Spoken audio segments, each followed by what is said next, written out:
We're red. We're live. Kia ora, everybody. What's up? It is robett, and I am joined by Brent Norling, founder, CEO, director, every name that you want to have under the sun of Norling Law. How are you, my friend? Good. Thank you. Are you actually? Hey, so wait a second.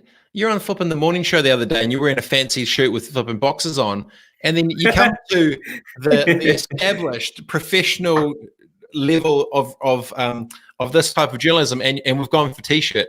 Man, I clearly am I'm not pro enough. I've not made the cut. Man, I just figured you're wearing a hat. I'm just going to go a step down. Play the crowd. Yeah. For those who don't know, maybe give a 1 minute quick spiel around who you are and what you do and why this is extremely important for any single business owner, employer, or anyone that understands either the money or any parts of the actual operations of business. Yeah, so look, so I run Norling Law, which is a special insolvency practice based here in Auckland.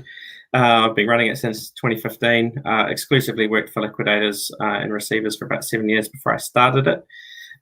So, we do litigation, dispute resolution with that core focus. I don't purport to be a property lawyer, but I managed to get on the news for property law because I seem to be the only lawyer really addressing the issues that were relevant for business owners. So, I'm a business owner as well, so I understand the pains that people have right now. I'm talking to people every day with some just brutal stories. So it's just really about collating those lessons and getting them out to the business community as quickly as possible. Yeah, it's actually as well. I know you're a bit of a whiskey fan.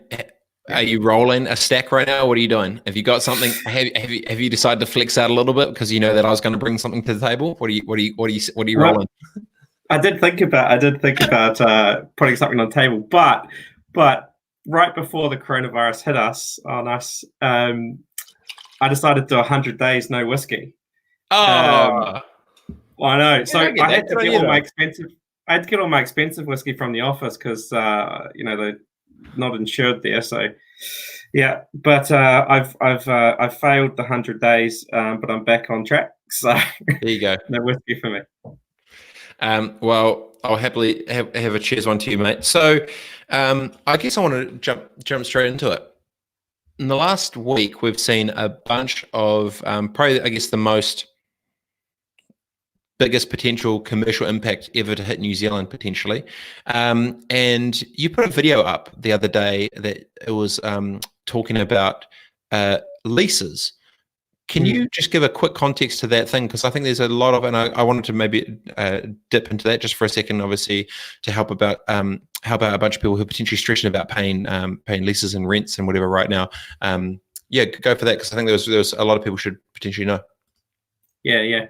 So look, like I said, not a property lawyer, but I had a client come to me with a question, and that question was whether they had to pay their lease during this period. It's really clear that the Auckland District Law Society standard lease after 2012 incorporates a provision in there for no access in an emergency. And effectively what it says is, look, if there's an emergency like this, there's a pandemic, then only a fair proportion of the rent will be payable during that no access period. And so that's the lease that I've chosen to focus on the most because it's the most common one out there in the marketplace. And that fair proportion is causing quite a bit of negotiation around in the commercial community. Yeah, because it's fair, right? Exactly. So, where we're acting for tenants and we're having those negotiations, and we're certainly taking the view that zero access means zero rent. And we've gotten a bunch of those deals. We've gotten a bunch of those deals over the line, and it's about it's about short term right now. So we're not getting that over the line indefinitely for a stage 4 period because we don't really know how long we're going to be in stage 4. So we're just pushing that can down a month at a time. So right now we forecasted a month of stage 4.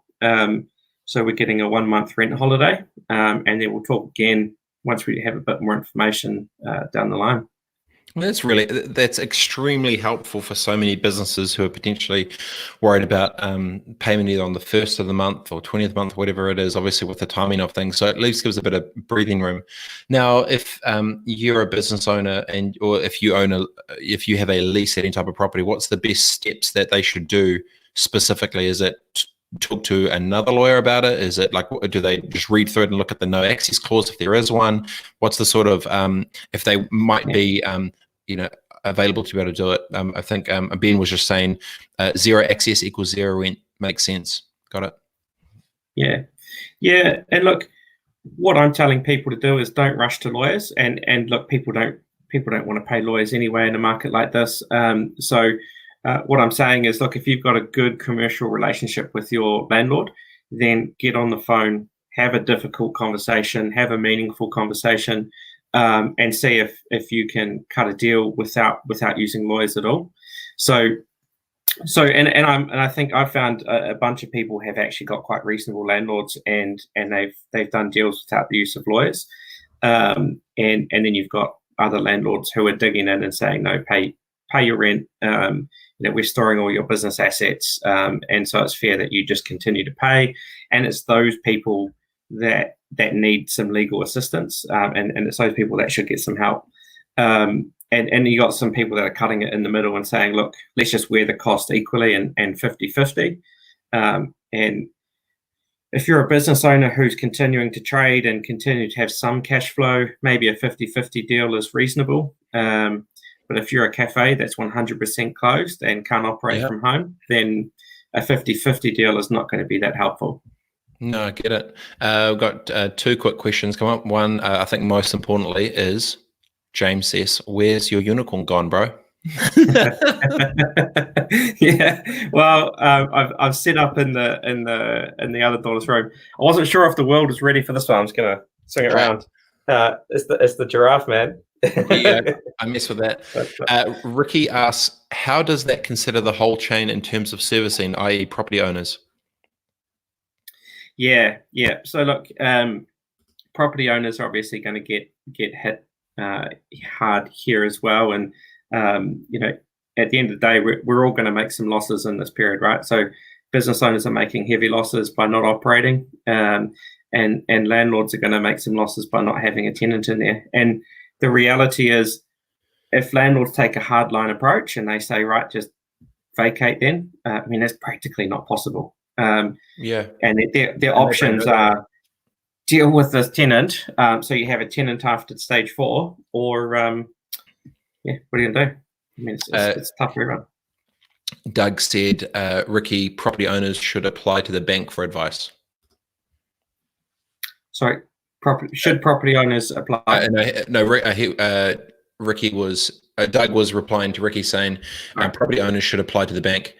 And then Mike said, Brent's right, we got 50% on ours. Work hard to open communication. I think that's right.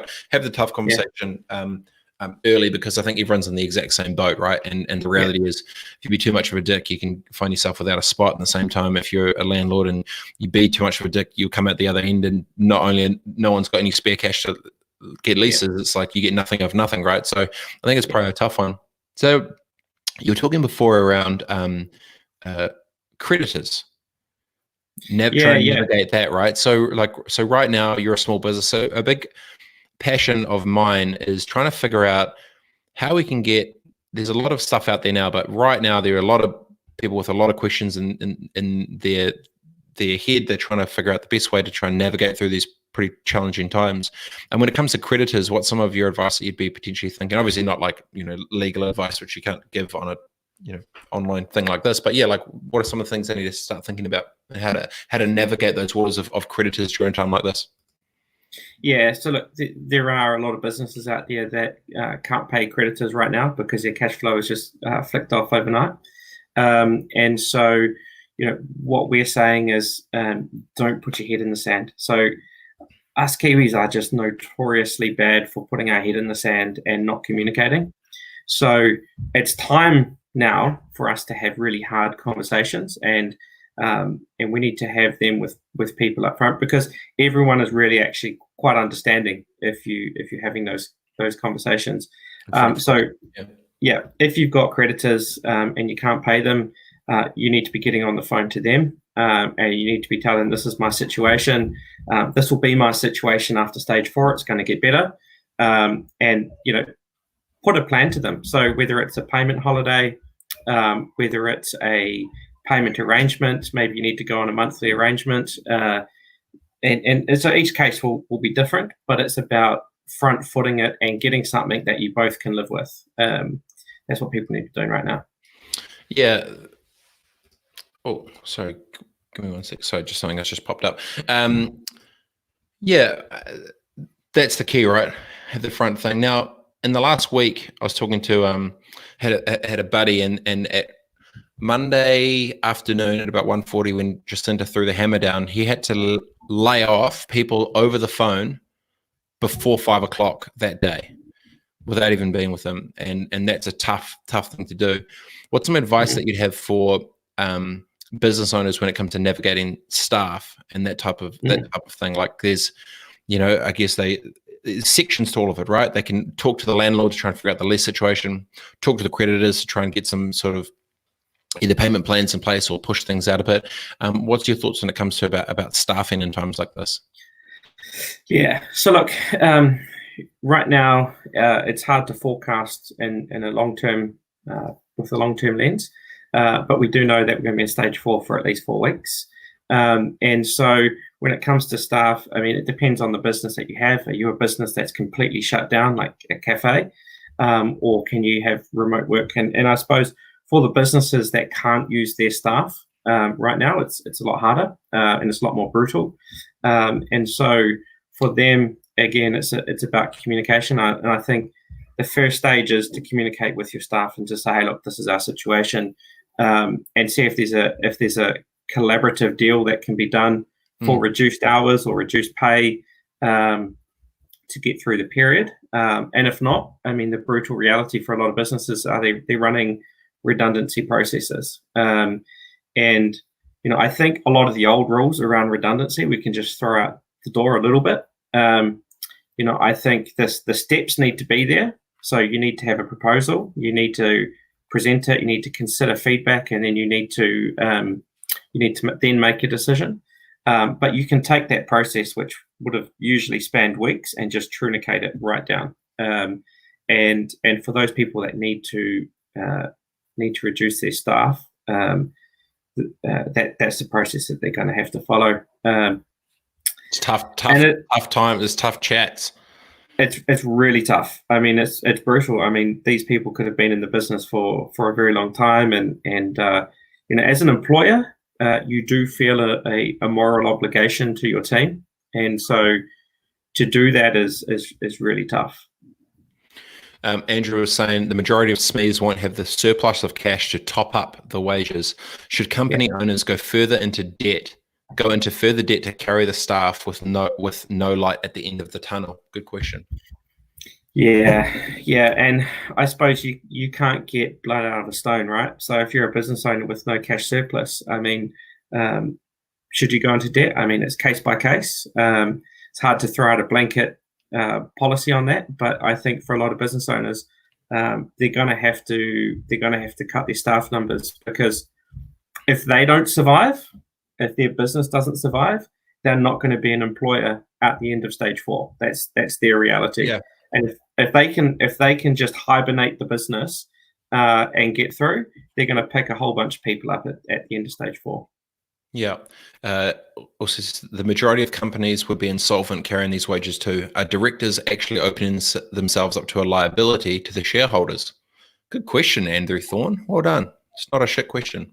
Thoughts? No, it's actually a really good question. And in New Zealand, we haven't actually addressed this properly. So in Australia, they've suspended all of the normal reckless trading rules for directors. And they said, so during this crisis, those rules will not be applicable to directors. In New Zealand, we haven't made any legislative changes around companies and how they operate yet. Hopefully we do, and we can get some more clarity on that. What I would say is that I believe the courts would be very sympathetic to directors at this time, and especially when it comes to incurring obligations to staff. And so yeah, it's hard to answer it definitely, but I think we could expect the courts to take a lenient approach if Parliament doesn't actually implement the change. I mean, even just the legal wash up after this, with the waves of everything on everything, is going to just drown the courts and lawyers and everything. I mean, it's going to be a paperwork bloodbath at the end of this thing, right? Of just paper everywhere for everyone trying to sort everything out. Where do you think the bottleneck will get plugged in the legal system, you think? I mean, the bottleneck is going to be court, right? Yeah. Because the court's already running at well over capacity. It's so hard to get a hearing date. I mean, a lot of our trials that are a week, if they're a week in duration, you're waiting like 18 to 24 months to get a date. And that was pre-corona. So how are they going to navigate that? It's almost a time to reset the whole deck of how they approach this thing, right? Like, surely this would be the moment, like, all right, hey team, if we're looking at 2 years before you even get flipping dates, and that's before this bullshit, you're almost going to have to throw the hammer and try and rejig a new way to do this thing, right? Like, what are your thoughts? Yeah, totally. And I think this is actually a really, really good opportunity for the legal industry to analyze its operations. And, the whole time I've been a lawyer, we've been talking about taking the Ministry of Justice online so we can file documents online, we can pay online, but it still hasn't happened. And so, the only reason that my business has a checkbook is to pay the Ministry of Justice, because I have to physically file the documents by paper with a check. And so now the legal industry is going to be forced to deal with all of those really archaic way of dealing with things. And we're going to have to do it. We're going to have to innovate. And it's like forced innovation, right? Yeah. Yeah. And so, how would you approach that? Like, clear the slate. The old world's stuffed. You're going to be like, look, you're going to be in a decade worth of the shit. How would you strategically approach a new way to set up the legal system that would make more sense in terms of efficiency and commercially? I mean, it needs to come from the rules committee down, right? So the problem with the current system is, like, the High Court rules are like that thick, and there are a lot of rules, and we need to streamline. District Court is a lot more streamlined, and they don't have a lot of the process built in. You have 3 kinds of trials, which allows for simple matters to just go through really quick. So I think we can look at other jurisdictions, we can look at other courts and pull them across. Australia is all online, and so there's a lot of lessons that we can pull across from Australia. And so I don't think it actually will be as hard as what we think, and it will be the older practitioners, I think, that will struggle the most. Like for me, going remote, super easy. All my systems were in the cloud. I was already paperless, and so I just had to. For a lawyer, that's big for a lawyer. Yeah, like I had to go get a flat pack desk and put it in my daughter's room. I mean, that was the hardest bit about going remote. And so I think a lot of practitioners are going to be forced to innovate, and the change will happen. It has to now. Do you think you'd come up with a strategy to almost give them in a bullet point now to do it? Like, or do you think they're already using this time to do it themselves? And banks are pushing things through faster than ever. Do you think they're already proactive, being like, okay, let's just clear the deck, let's flip and giddy up and go? Oh, they're onto it for sure. There's been a lot of we've been getting a lot of communication from the law side in the courts about what they're intending to do, and when it comes to swearing effort. What's that? What's their buzz? What's their energy at? What are they thinking? Well, I mean, at this stage, they don't have the facilities to accept online payments. So their workaround for that is they're waiving payments to file proceedings until they set that up. And they're going to accept documents.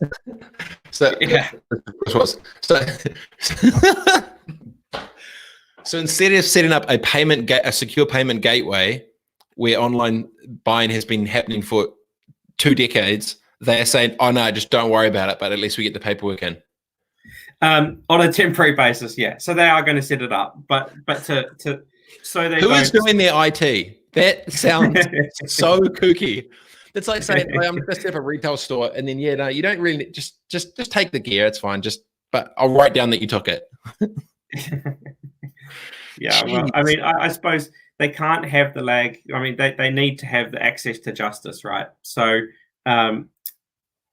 look, their systems are just institutionalized. They need to sort it. And from our perspective, it's a great time to file a lot of documents, right? Because it's free. So, cash flow for businesses. Yeah. Right now, bunker down for small businesses. I mean, there's obviously some. I've talked to 2 people with some dollars behind them, and they are hyped for distressed assets, what they can come and clean up. They are hyped for amazing cheap labor, which they'll be able to get, and great talent from all their competitors. But that is the very few. That is the 1% of the 1%. For the majority of others, cash flow is going to be a shit show. This whole thing is going to be a bit of a mess. What's some advice or tips you'd be thinking around navigating cash flow for these small businesses in New Zealand at this time? Yeah. So what I've seen already is a lot of people actually haven't just been processing payments to their creditors, and they're just pausing everything, right? So what businesses need to be doing is they need to be, again, the theme here is communication. They need to be communicating, and they need to be proactive. So, if you're owed money, the person with the client relationship needs to be on the phone, and they need to be saying, "Hey, look, how are you going?" That's the first thing is kind of just empathize. We're all in a pretty unideal position right now. Check in and say, "Hey, look, my business is struggling also, really need some cash. Can really appreciate it if you pay." So if they can't, again, you're going to get into a difficult conversation around seeing what they can do, and then get them on some kind of plan that you can live with. But I think being quiet and or just sending emails, all those random zero follow-ups that are 7 days, 14 days automated, those are not going to be good enough. You need to be on the phone, and you need to be proactive with your collection. Where you're in the legal professional, you're talking about tech. We've also got someone else that's joined the conversation that knows a little bit about it. Ladies and gentlemen, Mr. Mike Mullins, or Tomio, big dog. How you going? Brent, nice to meet you. Nice to meet you. 2 young tech weapons in the legal to eliminating paper left, right, and Casual Friday in the home office. It's a new normal. Yeah. Mr. Mullins, you've got some thoughts. Jump in. Yeah, it's been a crazy week, helping a lot of Kiwi lawyers set up work from home offices. No, push pause. Give everyone the heads up on who you are and what you're doing. Obviously, they've seen you before prior on here, but if those that don't, give the context, go. Mike Mullins, business development at Automio, former lawyer, now in the SaaS world, with our legal solution company, helping lawyers go online, digitize, productize their IP, and sell it through their websites to scale their law firms. Thank you, robett. I got you, son. All right, now go for it. Yeah, no, I'm keen to pick Brent's brain. Like, what are you saying? We're just talking to so many lawyers who are, setting up all the software, setting up all the systems. Zoom's the number 1 downloaded app over here. It's going crazy. Yep. And then people are hurting too, like losing clients left, right, and center. Cash flow is a big issue. Also time just scrambling to get everything set up. Is that kind of what you're seeing as well? Yeah, totally. And I think what I'm seeing is you're right. A lot of people have had work that they intended to come in, and have been having conversations, and it's just been paused. So clients are saying, "Hey, I'm just going to wait to see what happens after stage 4, and we'll be in touch." And so this pipeline that was there is just now completely evaporated. Yeah, or people are just pushing pause on everything. And the saddest thing, also, clients not paying bills. That's really rough. You see that in the construction industry a lot, but I didn't realize it was such a big thing in the legal profession too. Yeah, I think the legal profession has a lot to. We have a lot of ownership in respect of those non-paid bills. I think the legal industry is really bad at communicating their fees up front. And so what happens is clients get surprises and they get surprised invoices and they weren't expecting it. And so, of course, they don't pay it. And so lawyers can actually reduce all of their accounts receivable problem by having really upfront conversations. And if things go sideways, which often they do, take that as the opportunity to say, hey, look, the fee estimate I gave you is it's not going to be applicable now, and this is where we're heading. And so, I mean, that's also what I see out there. Yeah, lots of conversations over here at the moment about digital signing and witnessing using Zoom. I know South Australia is rushing through legislation. That's really topical. And then, what's your thoughts on that kind of that side of it? Yeah, I mean, digital signing is available here as well. Where it gets tricky is around affidavits and documents like that, where you need an oath or declaration, and we're working on that. So the Law Society is definitely working on that, as are the courts, to probably modify some of the rules. And once we actually don't have any clarity on that as at today. Yeah, that's what we're hearing as well. It's the new normal for everyone. Robett, how are you going in lockdown? Oh, mate, probably similar to Brent. I'm used to working remote, so I was thinking about this the other day. I feel that when I'm physically not in the room with people that I need to do business with, it's a liability. I'm getting lost opportunity. Now that everyone is remote, it's actually even the playing field, and now everyone's working faster. It's actually more at my pace. So weirdly enough, in terms of my cadence of commercial operations, it's actually faster, better, and I feel I can just crush and dominate and go 100 times faster because it's the world that I already play in. Remote, moving, content, tech, online, commerce, chat, whatever. So from that side, it's great. But simultaneously, I also now feel a pretty heavy burden of I'm seeing and hearing, and I'm getting messages of small business owners that are stuffed and going out of business, and it's stuff like people. I'm getting like my messages are flipping gnarly, dude. Yeah, so I'm kind of. Yep, you go. I just spoke. Yeah, a mate in Wanaka just before. Partner just lost his job as a helicopter pilot. It's just happening left, right, and centre. It's so sad. But it's going to be the waves of it, right? And this is what I was talking with Vic Crone, the CEO of Callaghan Innovation. So there's going to be these waves of, there's some in very fortunate positions, and some others that aren't even capable to be able to work at home. And then some of them who are in financial situations that have just been let go, and then they don't have support, and then they're at home in a potentially a bad relationship or whatever. Hey, Brent, daughters are allowed, mate. I've got two. You just bring your uniform. Go check your flipping. Yeah, it's a flipping gong show. They are still adjusting to the rule of when the door is shut. Daly was saying, silver lining, more truly honest and upfront conversations across the board. Hopefully it sticks post level 4. I think maybe it's a good question to open out. Do you think this has changed the way New Zealand will forever continue to operate or be? Is this, I said at least today was a day of a new New Zealand. Do you feel the same in terms of commerce, culture, and community?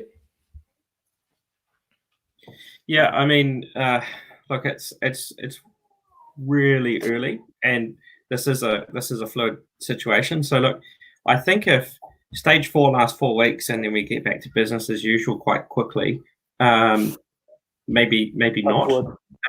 But if this is long lasting, and there will very much be a sense of we're in this together, and I think it will change the way that we do business for sure. James would like to jump in and say, well, you did steal her room. I did. Mullins, where are you at on this? My question's for you. Like, you're so used to navigating, multiple devices, multiple software, multiple apps, processes. Do you think that is so overwhelming for someone who has to, get used to that in a couple of days?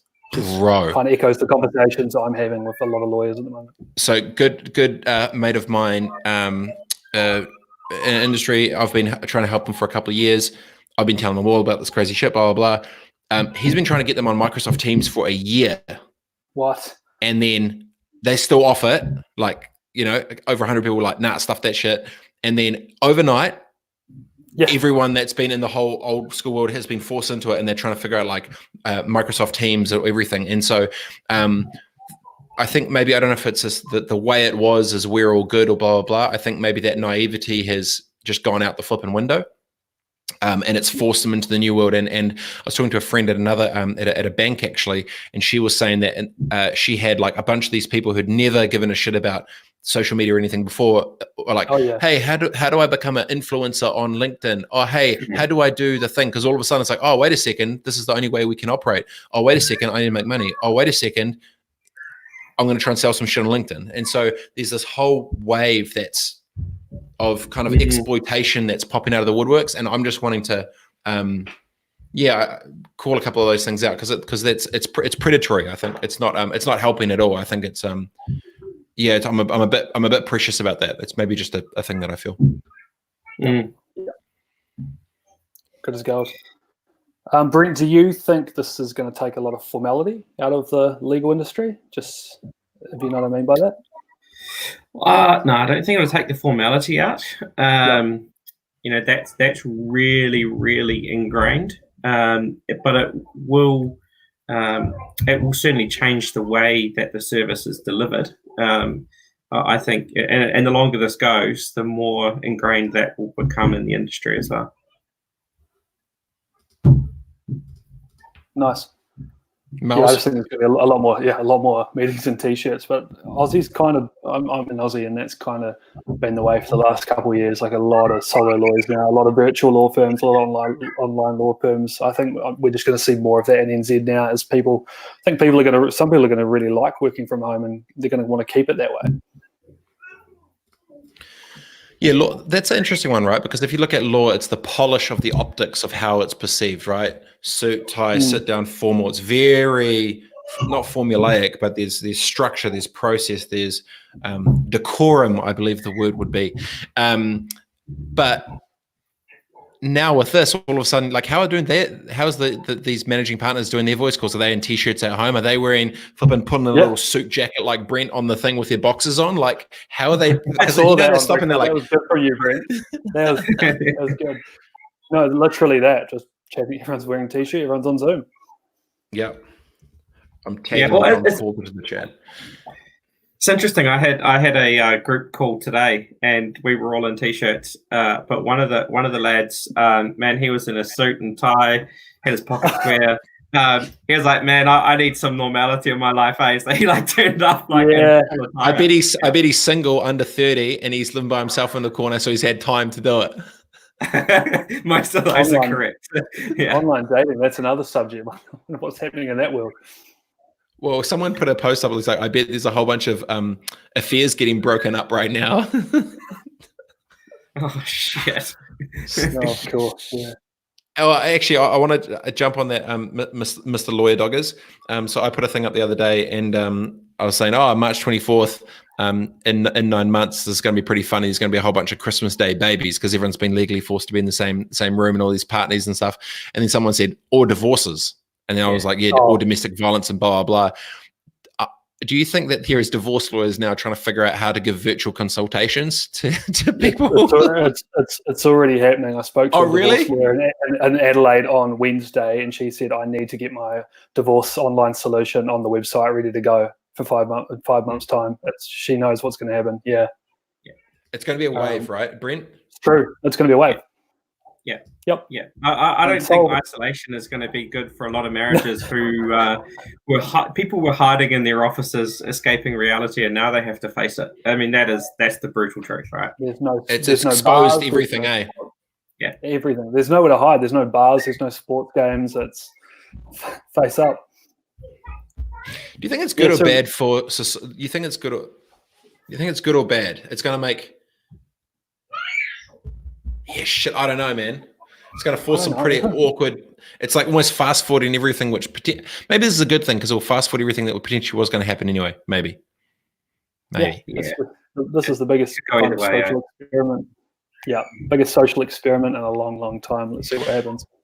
Mullins and Brent, I'll ask you a question. What do you think will be the biggest opportunity for lawyers to navigate or pivot into a new world to dominate. If I wanted to be the number one law firm, the Minters or whoever the top doggers are, what's the ninja move that no one's thinking of? I mean, or Norling Law or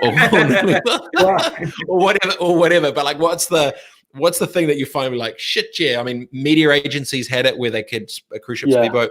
Law, I think law potentially has a time now. What's the ninja move in law to just dominate shit? Yeah, I'll jump in first. Just the kind of the segment I deal with is, under 40s, really entrepreneurial.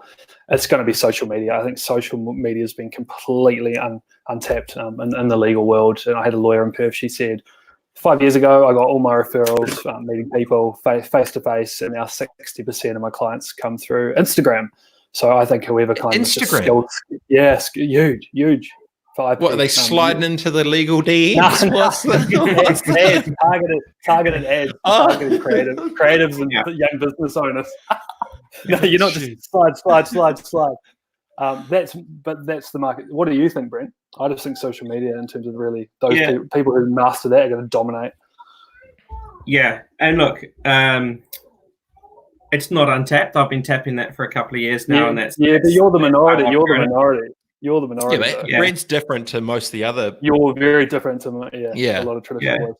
I mean, I think social media is a great place to be. I mean, I'm spending about 500 a day at the moment. I was before, have for a long time, and my reach for the same amount of money has tripled in the last couple of days. What were you doing before it? Before I was on social? Yeah, like how like just. I think, but for context for those who are watching, so Brent, I guess I'll say on your behalf, lawyers are shit at social. Lawyers don't really understand LinkedIn or any type of content creation. They understand value. They understand building relationships or anything with their communities. Brent does. And how have you? Where do they spend 10 grand to where do you spend 10 grand specifically? Yeah, so the traditional model for lawyers is one-to-one coffee meetings, lunch meetings, B&I, and to me that scares the shit out of me. Like, to rely on other people to give you work when you need it scares the absolute shit out of me. And I want to scale a firm, right? So, what I've been doing is I want to put some predictability into my pipelines. I want to know exactly how many sales calls I'm going to have every week. I want to know exactly how many of those are going to turn into clients, and I can do that. More metric. Yeah, I know if I put X amount of dollars into Facebook, I get X amount of clients out the other end, and I know what that's worth. For me, it's about having a system behind that, right? So everything needs to talk to each other. Yeah. My clients can book time directly with me online via calendar, and it knows when I'm available. Like, there's none of this PA trying to like book a time when it suits them and it suits me and all that muck around. It's just, it's all about those efficiencies. Yeah. And from like a strategic perspective, I mean, you need to give before you take. I give a lot of information, a lot of IP, and that builds trust. It shows you know what you're talking about. You've got the solution to the problem. And there are a lot of smart cookies out there in the legal industry who are not sharing their information. Yeah, it's this closed world shit. Daly would just like to say, new tagline for Norling Law. We've been tapping that. That's gold. That's so good. Oh, geez. Daly for the win. Hey, Brent, nice to meet you. Good to chat to you a bit. I've got to roll, guys. Later, big dog. Cheers. Nice to meet you. Absolute champ. How would you reimagine a law firm to scale? How would I reimagine? Yeah, like if I was to roll into the legal world and was like, all right, I'm going to stuff this whole shit up. How would you do it? AI, cloud, automation, personal branding, conferences. Yeah. Like how do you do it? Yeah. So look, for me, I started off with personal branding. So I started creating my brand when I was in someone else's brand. And so, I reached out to the Law Society magazine. I reached out to NZ Lawyer. I started writing for them, and started to build my profile in my specific niche. And I think it is really important that you niche. I mean, the GP model is not that sustainable. And it's great to have a general practice where you have experts in each field, but to say one person can do 10 different practice areas is just not practical. You can't be a master of all of that. So depth over width. Yeah. So pick your niche, master it, and then build your brand. I looked for opportunities like so I became an author of New Zealand's leading text on insolvency. There's a bunch of great authors in there. It's been around for a while. A chapter came available, and I was like, yeah, I'm keen. And so it's about looking for those opportunities and being proactive with them. And like I said, giving before you take. So give a lot of information. It's not actually that usual for lawyers to share. It's not usual for the public to get information for free from a lawyer. So it's quite easy to stand out. And like for me, I offer a free 30-minute legal consult, super popular. You get 30 minutes with a lawyer for free. And the way I see it is either way, they're going to be valuable. They might turn into a paying client, maybe they won't. But we give value either way. And systems, processes, super crucial. So, everything we have is in the cloud. Everything, our systems around workflows, automation is, I've invested a lot of money in that. Even automating our pipeline. So that whole process of clients dealing with us, a lot of that. You're actually a digital marketer that's a lawyer. You're not a lawyer that does digital marketing. Yeah. And for me, it was a little bit easy to learn all of that, because when I started this in 2015, I had heaps of time. I had time on my hands. So, old James Kemp brought his course, and I learned a bunch of stuff. And so, but for lawyers who are already busy, I mean, the reality for them is they're going to need to pay someone to set this up. Yeah. Andrew says law firms will realize they need a decent CRM lead gen and will be held to account a lot more now from the public, especially now that other firms will go online and costs will become a lot more transparent. Glenn Marvin says, legends, loving this. Sup, Glenn? He's a flipping legend. Here we go. Oh, Ben Vial, he just said, hi team, we managed to negotiate with our lawyer and got 100% rent abatement through the 28-day shutdown. So I'd like to pass this benefit on to everyone and making the month rent free. For teams that already paid, I'll reimburse credit for the following month. This is a crazy time, but we're all in this together. Thanks again and stay safe. Geez, what a flipping good buster. Yeah. Yep, that's awesome. What a freaking weapon that man you have on there, right there. Right there. Solid. Cheers, Ben. Any other bits and pieces you think people need to know? It's been really insightful. Right now, like I said, it's about reducing expenses, increasing cash flow, and another crucial one you can do is to kick the IRD can down the road. I mean, there's a what does that mean? Right there. So the IRD have a lot of discretion right now, and you, Johnny. Yeah, cheers, Johnny. They do. They have a lot of discretion. They can put you on payment plans. They can stop the interest and penalties accruing, because that's what the killer is.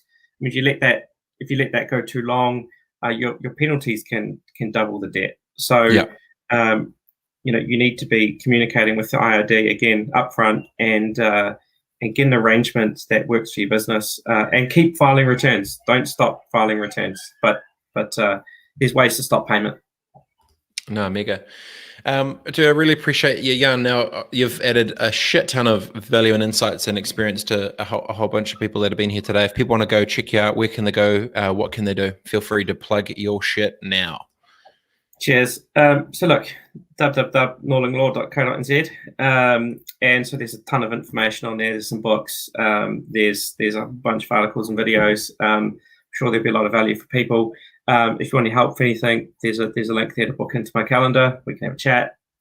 And got another book coming, hopefully today, maybe tomorrow, which outlines some of the business hibernation strategies that we've talked about today in a bit more detail. I'm telling you, mate, you're not a lawyer. You're a digital marketer that does law, that has a law degree.